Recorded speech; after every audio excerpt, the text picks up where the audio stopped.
الحمد لله رب العالمين والصلاة والسلام على رسوله النبي الكريم وعلى آله وأصحابه أجمعين أما بعد أعوذ بالله من الشيطان الرجيم بسم الله الرحمن الرحيم وإذ قال ربك للملائكة إني جاعل في الأرض خليفة صدق الله مولانا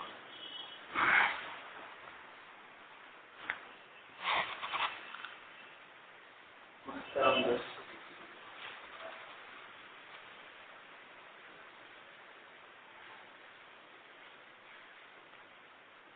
اللہ کے رسول صلی اللہ علیہ وسلم نے ارشاد فرمایا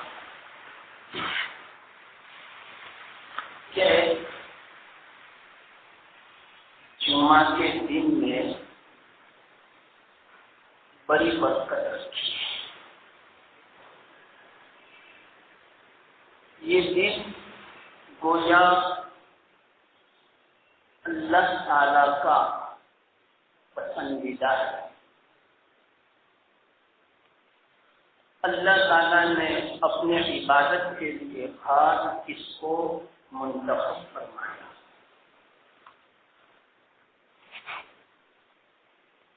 اس کی فضیلت بھی بہت ہے۔ ایک حدیث ہے، ملا علی قاری رحمۃ اللہ علیہ نے ملقات میں بیان کہ جو آدمی جمعہ کے دن غسل کرے، جلدی مسجد آوے، پیدل چل کے آوے، امام سے قریب بیٹھے، خطبے کو غور سے سنے، کوئی بیکار اور لغو بات نہ کرے، تو اللہ تعالی ہر قدم پر ایک سال کی عبادت کا ثواب اور ہر قدم پر ایک سال روزہ رکھنے کا ثواب عطا کرتا ہے۔ کتنے بڑی یہ سب فضیلت بیان فرمائی اللہ کے رسول صلی اللہ علیہ وسلم نے، اور فرمایا اس فضیلت میں کہ جمعہ کے دن اللہ تعالیٰ نے حضرت آدم علیہ السلام کو پیدا فرمایا۔ اثر کے بعد 6 دنوں میں دنیا کی تمام چیزوں کو پیدا فرمایا،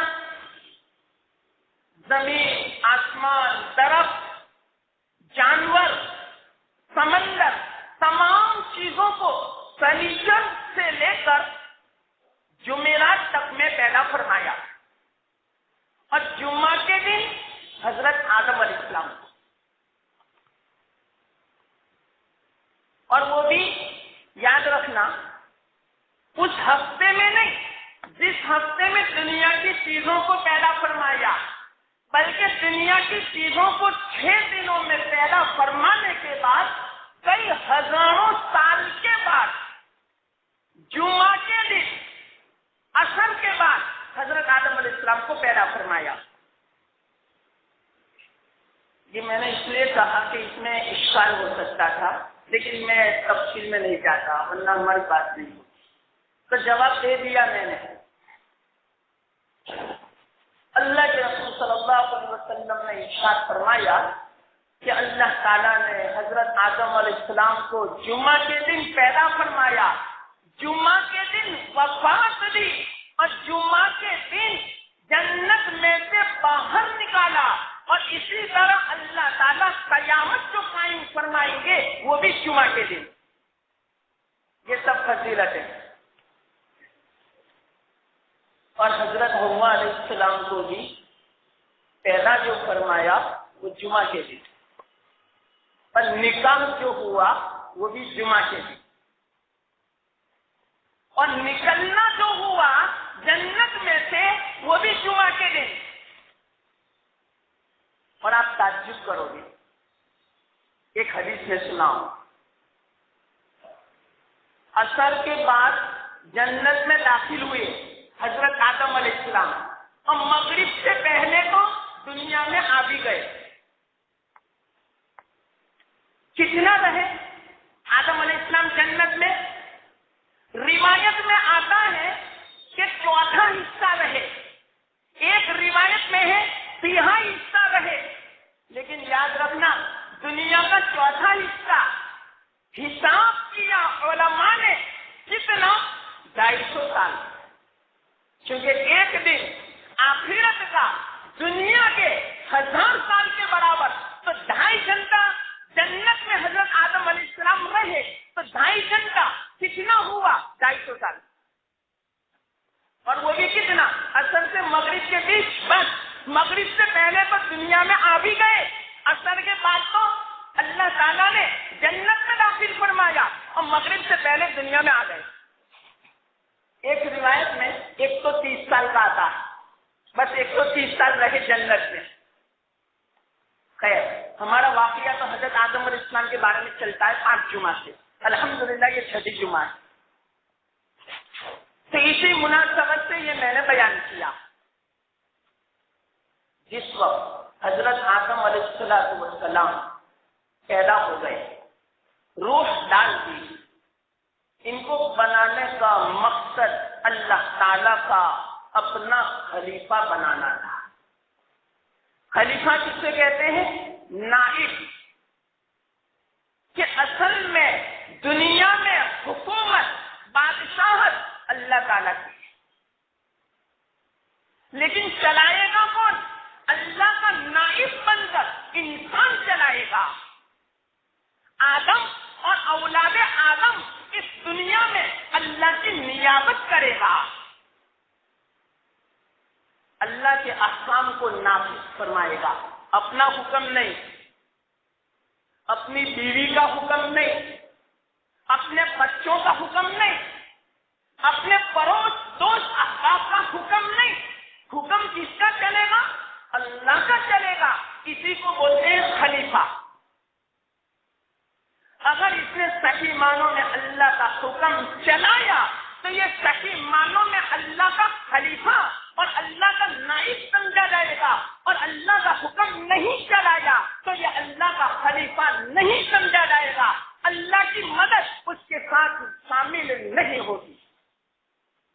تو اللہ تعالیٰ نے ہمیں دنیا میں اپنا حکم نافذ کرنے کے لیے پیدا فرمایا. تو سوال پیدا ہوتا ہے، ہم تو دنیا میں دیکھتے ہیں کسی نے بادشاہ ایسے ہیں اور کسی نے انسان بھی ایسے ہیں کہ جو اپنا حکم چلاتے ہیں، اللہ کا نہیں چلاتے، بلکہ وہ تو ظلم کرتے ہیں. تو کیا یہ ظلم کرنا یہ اللہ کا حکم ہے؟ سوال پیدا ہوتا ہے. یاد رکھنا نہیں، لیکن ایک حدیث سے یوں پتہ چلتا ہے دنیا میں جو حاکم لوگ، بادشاہ لوگ ظلم کرتے ہیں، وہ ظلم کا اصل سبب ہمارا عمل ہوتا ہے. حدیث میں یہ آپ کو برا نہیں کہتا، اور حاکموں کی میں تعریف نہیں کرتا، بادشاہوں کی، گورنروں کی میں تعریف نہیں کرتا، بلکہ میں آپ کو حدیث سناتا ہوں. مختصر حدیث بھی سن لو. اللہ کے رسول صلی اللہ علیہ وسلم حدیث قدسی بیان فرماتے ہیں. حدیث قدسی یعنی الفاظ بھی اللہ تعالیٰ کے. اللہ یوں فرماتے ہیں، میں اللہ ہوں، میں حاکموں کا حاکم ہوں، میں بادشاہوں کا بادشاہ ہوں، بادشاہوں کے قلوب میرے قبضے میں ہیں. اے بندو، اگر تم میری اطاعت بجا لاؤ گے تو میں بادشاہوں کے دلوں کو نرم بنا دوں گا، وہ آپ کے ساتھ رحمت کا معاملہ کریں گے. اور اے بندو، اگر تم نے میری نافرمانی کی تو میں بادشاہوں کے دلوں کو آپ پر سخت بنا دوں گا، اور بادشاہ اور حاکم لوگ آپ پر ظلم کریں گے. اس بنا پر تم بادشاہوں کو برا بھلا مت کہو، بلکہ تم میرا ذکر کرو اور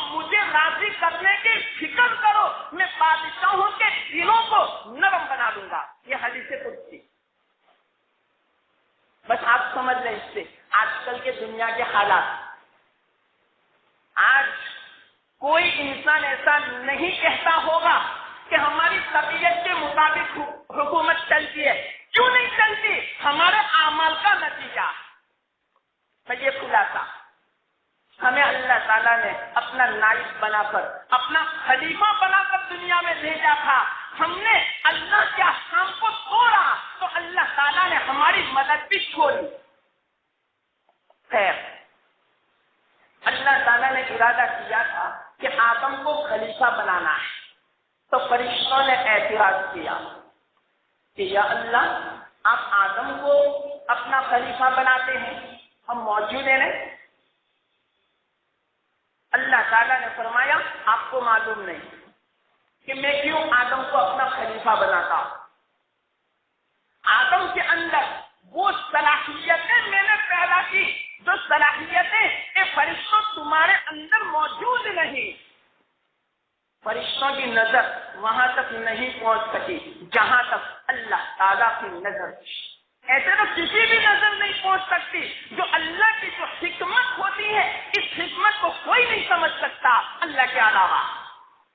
اس بنا پر فرشتوں نے اعتراض کیا تو یہ فرشتوں کو تو شبہ ہوا. اس شبہ کو دور کرنے کے لیے اللہ تعالیٰ نے حضرت آدم علیہ السلام کو علم عطا فرمایا. یہ علم اللہ کی صفت ہے یاد رکھنا اور عبادت بندوں کی صفت ہے. فرشتوں میں عبادت ہر وقت عبادت کرتے ہیں. عبادت کا معنی کیا؟ اپنے آپ کو اللہ کے سامنے عاجز بنانا, اپنے آپ کی پیشانی کو اللہ کے سامنے جھکا دینا, انتہائی ذلت کو اللہ کے سامنے ظاہر کرنا, اس کو بولتے ہیں عبادت. تو اللہ تعالی کی شان تو بہت اونچی ہے. اللہ کسی کے سامنے جھکتا نہیں, اللہ عاجز نہیں. بندہ مطلب کہ عاجز ہوتا ہے. تو عبادت یہ تو بندوں کی شان ہے اور فرشتوں کی صفت ہے. اور اللہ کی صفت تو رفعت کی ہے, علم کی ہے. تو اللہ تعالیٰ نے اپنی جو صفت سے علم کی وہ حضرت آدم علیہ السلام کو عطا فرمائی. یہ صفت اللہ نے فرشتوں کو نہیں دی. کسی صفت کی بنا پر آدم علیہ السلام کی فضیلت ثابت ہوئی فرشتوں کے اوپر.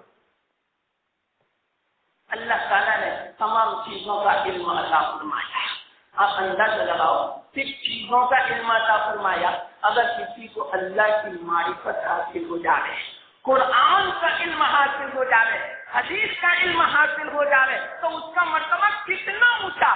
صرف دنیا کی چیزوں کا علم آنے کی بنا پر اللہ تعالیٰ نے حضرت آدم علیہ السلام کو مسجد ملائکہ بنایا. ملائکہ کو یوں حکم دیا آپ آدم کے سامنے اپنی پیشانی کو جھکا دو. اس علم کی بنا پر تو آپ ہی بتلاؤ جس کو اللہ کی معرفت آ جائے, قرآن کا اور دین کا علم آ جائے تو اس کا کتنا اونچا مرتبہ. لیکن آج افسوس سے میں کہتا ہوں ہمارے دلوں میں علماء کا وہ مرتبہ نہیں جو ہونا چاہیے. معاف فرمانا, میں اس لیے نہیں کہتا آپ میرا احترام کریں, نہیں, میں عام بات کرتا ہوں. اکثر دیکھا گیا علماء کی جو عزت عوام کے دل میں ہونی چاہیے, جو احترام ہونا چاہیے وہ نہیں ہے. اسی بنا پر آج ہم ٹھوکریں کھاتے رہتے ہیں اور ہم اپنے آپ کو اچھا سمجھتے ہیں کہ ہمارا عمل بڑا اچھا ہے. لیکن یاد رکھنا خود اچھا سمجھتے رہنا. اتنی فضیلتیں ہیں علماء کے اوپر اور علم کے اوپر. اگر واقعات آدمی ان فضیلتوں کو سننے رہے اور پڑھنے رہے تو آدمی کی زندگی وہ وقف کر دے علم حاصل کرنے کے لیے. اتنی فضیلتیں ہیں. سب سے بڑی فضیلت یہ ہے کسی علم کی بنا پر اللہ تعالیٰ نے فرشتوں کو آدم علیہ السلام کے سامنے جھکا دیا. فرشتوں کو حکم دیا کہ آپ سجدہ کرو. سجدہ کیا. دیکھو ابلیس نے سجدہ نہیں کیا. میں ترتیب سے واقعہ بیان کرتا ہوں, یاد رکھنا. تو اس کو اللہ تعالیٰ نے نکال دیا, دھتکار دیا, اپنی جنت سے اس کو دفع کر دیا. وہ آ گیا دنیا میں اور اتنا تکبر تھا کہ اللہ کے سامنے اس نے مقابلہ کیا, حجت بازی کی اس نے اللہ کے سامنے, اور اپنی جو آپ سے جو پیدا کرنا تھا اس کی فضیلت کو اللہ کے سامنے بیان کرنے لگا کہ میں کیسے سجدہ کروں؟ یہ آدم تو مٹی سے بنائے گئے اور مجھے تو نے آگ سے بنایا، اور آگ رفعت کو چاہتی ہے اور مٹی تو پستی کو چاہتی ہے، اور رفعت والی بلند جو چیز ہوتی ہے وہ پستی والی چیز کے سامنے کیسے جھک سکتی ہے؟ یہ ہو ہی نہیں سکتا کہ اللہ میں سجدہ نہیں کروں گا۔ اللہ نے فرمایا حکم تو میرا تھا، ارے چاہے آپ کا حکم ہو میں نہیں مانوں گا، میں سجدہ نہیں کروں گا آدم کو۔ آپ اندازہ لگاؤ کتنا تکبر ہے ابلیس کو۔ ایک روایت میں یوں آتا ہے، جلالین شریف کے حاشیے میں یہ بات لکھی ہے کہ اللہ تعالیٰ کافروں کو جہنم میں داخل کرے گا، ان سب کا سردار کہ ابلیس ہوگا۔ 1000 سال کے بعد جہنم میں سے اللہ تعالیٰ ابلیس کو باہر نکالیں گے۔ 1000 سال، آپ اندازہ لگاؤ، ایک سیکنڈ جہنم میں رہنے کی کسی کے اندر ہمت نہیں، 1000 سال اگر کوئی جہنم میں رہے تو اس کی اصلاح ہو جائے کہ نہیں؟ بولو۔ لیکن 1000 سال کے بعد جب ابلیس کو باہر نکالیں گے، یہ خاص ابلیس کے لیے یاد رکھنا، اوروں کے لیے نہیں، صرف ابلیس کو یہ مہلت ملے گی۔ اللہ یوں فرمائے گا اے ابلیس تو نے میرا عذاب دیکھ لیا کہ ہاں بڑا خطرناک عذاب ہے، کیا میں تیری بخشش کروں؟ ابلیس کہے گا کیوں نہیں، اگر تو میری بخشش ہو جائے، جہنم سے خلاصی مل جائے، یہ تو کتنی اونچی نعمت۔ تو ابلیس سے اللہ یوں فرمائے گا کوئی حرج کی بات نہیں، تیرے لیے ابھی بھی توبہ کا دروازہ کھلا ہوا ہے، لیکن ایک شخص میں آدم کو جنت سے باہر نکالتا ہوں، اس کے سامنے صرف سجدہ کر لے۔ ابلیس نے کہا جہنم میں جلنا تو گوارا ہے، آدم کو سجدہ کرنا گوارا نہیں۔ آپ اندازہ لگاؤ، تکبر تو دیکھو، معاف فرمانا یہ مت سمجھنا کہ ایسا تکبر صرف ابلیس کو ہے، ہم میں سے بھی بعضوں کو ایسا تکبر ہے کہ کوئی ماننے کے لیے تیار نہیں۔ میرے ساتھ ایک واقعہ پیش آیا، میں مختصر سناؤں۔ ایک آدمی کا مرض الوفات تھا، یوں سمجھو اس بیماری میں اس کا انتقال ہوا، بعد میں مجھے پتا چلا کہ اس کا انتقال ہو چکا۔ دعا تو یہی کرتا ہوں اللہ ان کی مغفرت فرمائے۔ ایک آدمی نے مجھے کہا مولانا آپ آؤ نا میرے ساتھ، فلانے آدمی بیمار ہے اور سکرات جیسا لگتا ہے اور انتقال ہونے والا ایسا لگتا ہے۔ میں گیا، یہاں کا واقعہ نہیں ہے، کاٹھیاواڑ کا واقعہ ہے۔ میں گیا، میں بیٹھا، بوڑھے میاں کو میں نے سمجھایا، اصل میں مجھے اس لیے لے گئے کہ ان کا ایک بھائی ہے چھوٹا، ان کے ساتھ یہ بولتے نہیں، دشمنی ہے، اور وہ چھوٹا بھائی نیچے بیٹھا ہوا تھا۔ انہوں نے بھی مجھ سے منت سماجت کر کے یوں کہا مولانا ان کو سمجھاؤ کہ میں ان سے بولنا چاہتا ہوں، لیکن وہ بولنا نہیں چاہتے۔ تو میں کہا کوئی حرج کی بات نہیں، کیونکہ ابھی کی حالت مرنے کی ہے، آدمی کا دل نرم ہو جاتا ہے۔ میں گیا، بستر پر بیٹھا، پورا سمجھایا، پوری وعیدیں سنائی جہنم کی، یہ وہ سب۔ میں نے کہا بھائی کے ساتھ بولو، وہ تیار ہے۔ تو کیا کہا مولانا جہنم میں جانا گوارا ہے، بھائی سے بولنا گوارا نہیں۔ نوز ہے کہ نہیں؟ افسوس کی بات، ہم کہتے ہیں کہ ابلیس پورا ہے، ارے ہم بھی کچھ گئے نہیں اس سے۔ آج یہ تو میں نے ہو واقعہ سنایا جہنم کا، لیکن آج انسان کی بھی وہ طبیعت ہے جب ایک آدمی کو اچھا سمجھتا ہے، حالانکہ وہ پوری بات ہوتی ہے، وہ یوں کہتا ہے کہ اب غلطی پر ہو، پھر بھی تسلیم کرنے کے لیے تیار نہیں، اسی کو بولتے ہیں تکبر۔ آج اکثر انسان اپنی رائے کو اچھی سمجھتا ہے اور اپنے خلاف جو کوئی کہتا ہے وہ یوں کہتا ہے نہیں آپ کی بات غلط ہے، میں جو کہتا ہوں وہ صحیح ہے، حالانکہ یہ تو ابلیس کی صفت ہے۔ ہم نے اور ابلیس میں کیا فرق؟ اللہ حفاظت فرمائے، یہ تکبر بہت بری بلا ہے۔ اللہ فرماتے ہیں جس کے دل میں رائے کے دانے سے برابر تکبر ہوگا میں اس آدمی کو جنت میں داخل نہیں کروں گا۔ تکبر تو میری صفت ہے، تکبر تو میری ایزار ہے، جو تکبر کرے گا اس نے گویا میری ایزار جھوٹی۔ اب آخر بتلاؤ، ہم ایزار پہنے اور ہماری کوئی ایزار کھولے تو کس نے کچھ ہوں گی؟ تو اللہ کی ایزار کو کوئی کھولے تو اب یہ کیا مطلب؟ دیکھو یہ باتیں سمجھ میں نہیں آئے گی۔ سما یعنی کو بھی شامل کہ اللہ کی ایزار کا مطلب کیا اللہ ہی جانتے ہیں، اللہ کی چادر کا مطلب کیا اللہ ہی جانتے ہیں۔ العظمت الردائی والکبریاء ازاری او کما قال علیہ الصلوۃ والسلام۔ ہمیں پتہ نہیں کہ عظمت کیا، ان کی چادر کیا اور ان کی ازار کیا، لیکن بس اللہ نے یوں فرما دیا کہ تکبر میری چادر یعنی نیچے کی لنگی میری۔ اب آپ آپ ہی بتاؤ کوئی نیچے کی لنگی کھینچ تو اس کا جسد کھولنا چاہے تو کتنا آدمی غصے ہوگا؟ تو جو آدمی تکبر کرتا ہے وہ گویا اللہ کی ایجاد کھینچنا چاہتا ہے. اب آپ ہی بتلاؤ جب آدمی کی ایجاد کو کوئی کھینچے وہ کتنا غصے ہوتا ہے، تو جو اللہ کی ایجاد کو کھینچے گا اللہ کتنا غصے ہوگا. اللہ اس کو جنت میں داخل نہیں کرے گا. اللہ حفاظت فرمائے. یہ تکبر کی بری بلا ہے. اللہ حفاظت. اللہ سے دعا کرنے کی اللہ میرے دل میں تکبر اس کو نکال دے. میں بھی دعا کرتا ہوں اللہ تعالیٰ اس تکبر کو نکال دے. بہت بری بلا ہے. ابلیس نے تکبر کیا. بلکہ ایک حدیث میں سنا دی. اللہ کے رسول صلی اللہ علیہ وسلم نے ارشاد فرمایا ایک مرتبہ حضرت موسیٰ علیہ السلام کوہ طور پہ تشریف لے جا رہے ہیں. ایک ایک بات میری یاد رکھنا اور گھر پہ بھی سنانا. میں نے پہلے دن کہا تھا.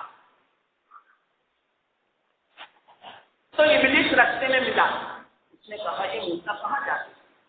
تو جب اللہ تعالیٰ نے مجھے اپنی سرگوشی کے لیے بلایا یاد فرمایا.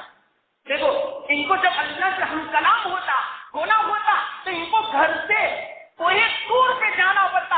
آج امت محمدیہ کے افراد ہم نبی کی بات نہیں کرتا. ہم جب ہم اللہ سے کلام کرنا چاہتے ہیں چاہے گھر میں بیٹھ کے کلام کرو چاہے بازار میں اللہ سے کلام کرو بس کلام مجید کی تلاوت شروع کر دو. یہ اللہ سے کلام کرنے کے برابر ہے. اللہ. اور حضرت موسیٰ علیہ السلام کو جب اللہ سے کلام کرنا ہوتا گھر چھوڑ کے کوئی دور پہ جانا پڑتا. اور اس امت کے لیے جب اللہ سے کلام کرنا ہوتا ہے چاہے آپ مسجد میں بیٹھ کے قرآن پڑھو گھر میں قرآن پڑھو یہ کوئی اللہ سے کلام کرنے کے برابر ہے. اس میں بھی تفصیل ہے. یہ بالکل مختصر بات کہی. تو ابلیس رستے میں ملا. ابلیس نے کہا کہ موسیٰ اللہ تعالیٰ نے آپ کو رسالت سے منتخب فرمایا آپ کو رسول بنایا. اللہ تعالیٰ نے آپ کو ہم کلامی کے شرف سے مالا مال فرمایا. حضرت موسیٰ علیہ السلام نے فرمایا تو کیا کہنا چاہتا ہے کہ میں توبہ کرنا چاہتا ہوں. آپ میری اللہ تعالیٰ کی بارگاہ میں سفارش کریں. حضرت موسیٰ علیہ السلام نے فرمایا کوئی حرج کی بات نہیں یہ تو بڑی اچھی بات ہے میں ضرور سفارش کروں گا. حضرت موسیٰ علیہ السلام کوہ طور سے تشریف لائے. سرگوشی ہو چکی. اس کے بعد حضرت موسیٰ علیہ السلام نے درخواست کی. اللہ تعالیٰ نے فرمایا اے موسیٰ آپ کی حاجت پوری کر دی گئی. یہ ترجمہ ہوتا ہے عربی کا. آپ کی حاجت پوری کر دی گئی یعنی آپ کی دعا قبول. لیکن ایک شرط آگے آئے. کوہ طور سے واپس آئے. راستے میں ابلیس پر انتظار کرتا تھا. ابلیس ملا. اے موسیٰ کیا ہوا؟ خوش ہو گئے حضرت موسیٰ علیہ السلام کہ اللہ تعالیٰ نے تیری توبہ قبول کرنے کا وعدہ فرمایا. ٹھیک ہے اچھا میں توبہ کرتا ہوں لیکن صرف ایک معمولی مختصر شرط ہے بس. ٹھیک ہے وہ کون سی شرط کہ اللہ یوں فرماتے ہیں کہ آدم کی قبر کو سجدہ کر لو بس ایک مرتبہ تو میں معاف کر دوں گا. ابلیس نے جو کہا اے موسیٰ کیسی بات کرتے ہو زندہ آدم کو میں نے سجدہ نہیں کیا لیکن میں مردہ آدم کو سجدہ کروں گا. جاؤ کوئی حرج کی بات نہیں میری توبہ قبول نہ ہو کوئی حرج کی بات نہیں میں مردہ آدم کو سجدہ نہیں کروں گا. ایک بات بیچ میں یہاں ایک سمجھانا چاہتا ہوں. ہو سکتا ہے کسی کے دل میں اشکال پیدا ہو کہ اللہ تو یوں فرماتے ہیں کہ قبر کو سجدہ کرو تو اس سے تو یوں پتا چلا کہ ہم بزرگوں کی قبر کو جو سجدہ کرتے ہیں نا جائز. کوئی اس طرح کا اشکال کوئی اس طرح کا مسئلہ نہ نکالے اشتہار نہ کرے. اس طرح کا وہ تو صرف ابلیس کے لیے تھا. ہمارے لیے قبروں کو سجدہ کرنا حرام. اور اگر عبادت کی نیت سے اگر سجدہ کیا تو کافر ہو چکا. اور اگر سجدہ تعظیمی کی یعنی عظمت کی نظر سے کہ یہ بڑے بزرگ ہیں لاؤ میں سلام جس طرح میں کرتا ہوں اس طرح میں سجدہ کروں تو یہ سجدہ کرنا حرام شرک کے برابر ہے. اس نے اس طرح کا مسئلہ مستمت مت کرنا. یہ اس میں تو اشکال تھا اس کا جواب دیا. خیر ابلیس جاتے جاتے اس نے ایک بات کہی کہ موسیٰ آپ کا میرے اوپر احسان کہ آپ نے میری بات اللہ تعالیٰ سے اس لیے اس احسان کا بدلہ میں آپ کو چکانا چاہتا ہوں. تو کہا موسیٰ علیہ السلام نے کیا مطلب کہ دیکھو میں 3 حالتوں میں انسان پر بڑی شرارت کرتا ہوں بہت فساد مچاتا ہوں. تین حالتوں میں، تو تین حالتوں سے ڈرتے رہنا۔ اے موسیٰ، وہ تو نبی تھے، موسیٰ علیہ السلام کا ڈرتے ہی رہتے تھے، یہ تو گویا ہمیں حکم ہے۔ ہمیں کیا کہا ابلیس نے؟ سب سے پہلی حالت غصے کی حالت میں ذرا ڈرتے رہنا۔ اس وقت میں انسان کے اندر خون کی طرح دوڑتا۔ انسان غصہ جب کرتا ہے نا گرم ہو جاتا ہے۔ وہ کون گرم ہوتا ہے؟ ابلیس اندر داخل ہوا۔ اب ہماری آنکھیں، ہمارے ہاتھ، ہماری زبان، ہمارے پیٹ ابلیس کے قابو میں آ چکا۔ اس لیے اللہ کے واسطے غصے کی حالت میں ذرا قابو میں رہنا، اپنی زبان سے بیجا کلمات نہ نکالنا، ورنہ تو بیوی سامنے طلاق نکل جائے گی، لب سے طلاق، اب بعد میں تم کبھی افسوس ملتے رہو گے کہ میری تو اولاد بھی ہے اسے اور کئی سالوں سے تعلق بھی ہے، اب نہیں چلے گا، طلاق پڑ گئی۔ یہ غصے کی حالت میں ابلیس طلاق بلواتا ہے، انسان نہیں۔ اس بنا پر یوں فرمایا کہ غصے کی حالت میں اپنی آنکھوں کو ذرا قابو میں رکھنا، میں اپنے قابو میں لے لیتا ہوں۔ ایک تو یہ حالت۔ دوسری حالت، اللہ کے راستے میں جب آدمی نکلتا ہے تو اس وقت میں ان کو بال بچوں کو یاد دلاتا ہوں، گھر بار کو یاد دلاتا ہوں کہ کسی بھی طرح وہ اللہ کے راستے میں سے واپس آ جائے۔ تیسری حالت، اجنبی عورت سے تنہائی اختیار نہ کرنا۔ اس وقت میں بیچ میں قاصد بن جاتا ہوں، سفیر بن جاتا ہوں، MC بن جاتا ہوں، ضرور میں گناہوں میں مبتلا کر دیتا ہوں۔ یہ تین جگہوں میں اپنے آپ کو مجھ سے بچائے رکھنا ابلیس نے کہا۔ حضرت موسیٰ علیہ السلام تو پہلے سے اپنے آپ کو بچائے رکھا تھا، یہ تو ہمیں تعلیم ہے، اللہ ہماری حفاظت فرمائے۔ خیر، اب کیا ہوا؟ اس نے تو سجدہ نہیں کیا، جنت میں سے نکال دیا۔ اللہ تعالیٰ نے حضرت آدم علیہ السلام کو یوں فرمایا، آپ جنت میں رہو۔ جنت کی نعمتوں سے وہ لطف اندوز ہو رہے تھے، لیکن ابھی سکون نہیں ملتا تھا، اچھا نہیں لگتا تھا، اور ان کو سمجھ میں بھی بات نہیں آتی تھی کہ مجھے جنت کی اتنی نعمتوں کے باوجود پھیکا پھیکا کیوں لگتا ہے۔ آدمی کا بنگلہ بھی ہے، پیسے بھی ہیں، فورن میں گھومتا ہے، لیکن تنہا ہے، اچھا نہیں لگتا۔ کیوں اچھا نہیں لگتا؟ آپ کو معلوم ہے، جب تک کہ بال بچے ساتھ میں، ہر آدمی جب فورن جاتا ہے یا کوئی نعمتوں میں رہتا ہے تو سب سے پہلے وہ بال بچوں کو یاد کرتا ہے کہ جب تک میرے ساتھ بال بچے نہیں ہوں گے وہاں تک مجھے اچھا نہیں لگتا۔ تو حضرت آدم علیہ السلام کو جنت جیسی نعمت عظمی وہاں بھی سکون نہیں محسوس ہوتا تھا، اچھا نہیں لگتا تھا، لیکن ان کو کچھ سمجھ میں نہیں آتی تھی بات کہ مجھے کس چیز کی کمی ہے۔ تو اللہ تعالیٰ نے تھوڑی نیند اور فنون کی تعریف فرمائی اور بائیں پسلی سے حضرت حوا علیہ السلام کو پیدا فرمایا۔ روایت میں آتا ہے کہ مجھے واقعہ یاد آیا، مختصر سنا دوں، یاد رکھنا کہ حضرت آدم علیہ السلام کی بائیں جانب کی پسلی سے حوا علیہ السلام کو پیدا فرمایا تو ایک پسلی کم ہو گئی، تو کل ملا کر ادھر 12 ہے، ادھر 12، تو 24 پسلیاں ہیں۔ ان میں سے آدم علیہ السلام کی ایک پسلی کم ہو چکی تو مرد کی صرف 23 پسلیاں ہیں اور عورت کی 24 پسلیاں ہیں۔ دیکھو میں نے گنا تو نہیں، لیکن میں آپ کو کتاب میں جو میں نے پڑھا اور جو روایت میں جو آتا ہے وہ میں کہتا ہوں۔ ایک مرتبہ کیا ہوا، حضرت علی رضی اللہ تعالیٰ عنہ کے زمانے میں ایک خنثی مشکل تھا، ہجرا۔ اللہ حفاظت فرمائے، ضمن بھی اس میں ایک بات کہہ دیتا ہوں، عام طور پر ہجرا کب پیدا ہوتا ہے آدمی معلوم؟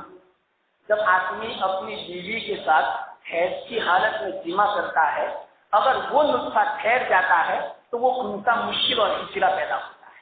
اللہ، اور ایسی بیماری اس کو لاحق ہو جاتی ہے، نا علاج بیماری۔ پوری دنیا کے ڈاکٹر اگر علاج کرنا چاہے علاج نہیں کر سکتے جس نے اپنی بیوی کے ساتھ حیض کی حالت میں جمع کیا تو۔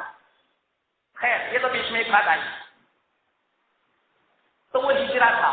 حضرت علی رضی اللہ تعالیٰ عنہ کے خلافت کے زمانے میں مسئلہ پیش کیا تھا، خنثی مشکل، علماء جانتے ہیں کسے بولتے ہیں، کہ جس کے اندر مرد کی علامت بھی ہو اور عورت کی بھی علامت ہو۔ اس کو مرد کی قوت بھی ہو اور عورت کی بھی قوت ہو، دونوں قوتیں ہوں، یعنی وہ ہجرہ کیسا ہوتا ہے، وہ بچہ بھی پیدا کر سکتا ہے اور وہ کسی عورت کے ساتھ نکاح بھی کر سکتا ہے، اس کو بولتے ہیں خنثی مشکل۔ پھر اس کا مسئلہ پیش آیا حضرت علی رضی اللہ تعالیٰ عنہ کے خلافت کے زمانے میں، بڑا پیچیدہ تھا، سمجھ نہیں پڑتی تھی کہ ان کی میراث کون سی متعین کرے، مرد کی کرے یا عورت کی کرے۔ حضرت امیر معاویہ رضی اللہ تعالیٰ عنہ نے فرمایا یہ مشکل مسئلہ حضرت علی ہی حل کر سکتے ہیں۔ دیکھو اس زمانے میں بھی مشکل سے مشکل اگر کوئی مسئلہ آتا حضرت علی کے پاس 1 منٹ میں وہ حل ہو جاتا۔ بہت سارے مسائل ہیں، یہ مختصر مجلس میں آپ کو میں مثال بھی پیش نہیں کر سکتا کہ کیا کیا مسئلے ہیں۔ تو یہ مسئلہ جب پیش آیا حضرت علی نے فرمایا اوہو بڑا آسان ہے، اپنے 2 غلام ان سے یوں کہا جاؤ اس خنثی مشکل کی پتلیاں گنو، اگر 23 نکلتی ہے تو پھر بعد میں سمجھو کہ یہ مرد ہے، اگر 24 نکلتی ہے تو عورت سمجھو۔ وہ دونوں گئے اور اس کی پتلیاں گنی تو 23 نکلی اور یوں فرمایا کہ جاؤ وہ مرد ہے۔ اس سے بھی پتا چل جاتا ہے۔ تو دیکھو مجھے تو صرف ایک بیچ میں بات کہنی تھی کہ حضرت آدم علیہ السلام کی پتلی سے حضرت حوا علیہ السلام کو پیدا فرمایا، یہ پتلی کم ہو چکی تو 23۔ اسی بنا پر یاد رکھنا عورت انسان کی پتلی سے پیدا ہوئی اور وہ دل سے قریب والی پتلی سے پیدا ہوئی، اسی بنا پر انسان کو عورت سے جتنا سکون ملتا ہے اور عورت کی طرف جتنا دل مرد کا مائل ہوتا ہے اتنا دل دنیا کی کسی چیز کی طرف مائل نہیں ہوتا۔ دنیا کی کسی چیز کی محبت جتنی عورت کی محبت ہمارے دل میں آ سکتی ہے ایسی محبت کسی اور چیز سے نہیں آ سکتی۔ یاد رکھنا یہ تو فطری چیز ہے، اللہ نے یہ تو پہلے سے اس طرح پیدا فرمایا جس وقت حوا علیہ السلام پیدا ہو چکی، آدم علیہ السلام نے دیکھا دل مانوس ہوا، ہاں اسی چیز کی میں کمی محسوس کر رہا تھا، ہاتھ بڑھانا چاہا، ان کو پکڑنا چاہا تو فرشتوں نے کہا یہ آدم خبردار آپ نے چھویا تو۔ فرمایا کیوں؟ جنت کی نعمتیں ہیں، یہ بھی ایک نعمت ہے، میں اس کو استعمال کروں؟ فرمایا نہیں جب تک آپ اس کا مہر ادا نہ کریں۔ فرمایا مہر کیا چیز ہے کہ نہیں 10 مرتبہ ایک نبی آنے والے ہیں آخری کے اولاد میں سے ان کے اوپر 10 مرتبہ درود السلام بھیجو، اگر تم نے درود السلام بھیج دیا تو یہ عورت حوا آپ کے لیے حلال ہو جائے گی۔ آپ اندازہ لگا اس کی وجہ علماء نے بیان فرمائی، اس لیے کہ یہ پوری دنیا کا جو وجود ہے یہ آپ کے سبب سے ہے۔ کیوں؟ آدم علیہ السلام کے لیے حوا جو حلال ہوئی وہ درود شریف کے واسطے سے اور اس کے بعد اولاد پیدا ہوئی اور یہی اولاد قیامت تک گویا یہ سبب کس طور پر بنی؟ اللہ کے رسول صلی اللہ علیہ وسلم کے واسطے سے بنی۔ یہ تو مختصر بات میں نے بیچ میں کہی۔ جس وقت 10 مرتبہ درود شریف پڑھ دیا فرشتے گواہ اب سے نکاح ہو چکا دونوں کا، اب شیطان ابلیس یہاں پریشان کہ اب کیا ہوگا، وہ تو جنت میں مزے سے رہ رہے ہیں اور میں یہاں دنیا میں۔ اب اس نے سوچا کہ کسی بھی طرح میں ان کو وسوسہ ڈال کر کسی بھی طرح میں ان کو جنت سے باہر نکالوں۔ اب یہاں سے بات ادھوری کیونکہ اپنا وقت ہو چکا، کیونکہ یہاں سے پھر کافی طویل بات ہے اور میں پوری نہیں کر سکوں گا، کیونکہ یہ بات ایسی ہے کہ واقعہ میں سنانے جاؤں گا کم از کم 5 یا 7 منٹ لگے گی اور اب ہو سکتا ہے کہ دیر ہو جائے، اس لیے یہاں اپنی بات میں ختم کرتا ہوں۔ اللہ نے مجھے کہنے کی توفیق عطا فرمائی، اللہ قبول فرمائے۔ وآخر دعوانا ان الحمدللہ۔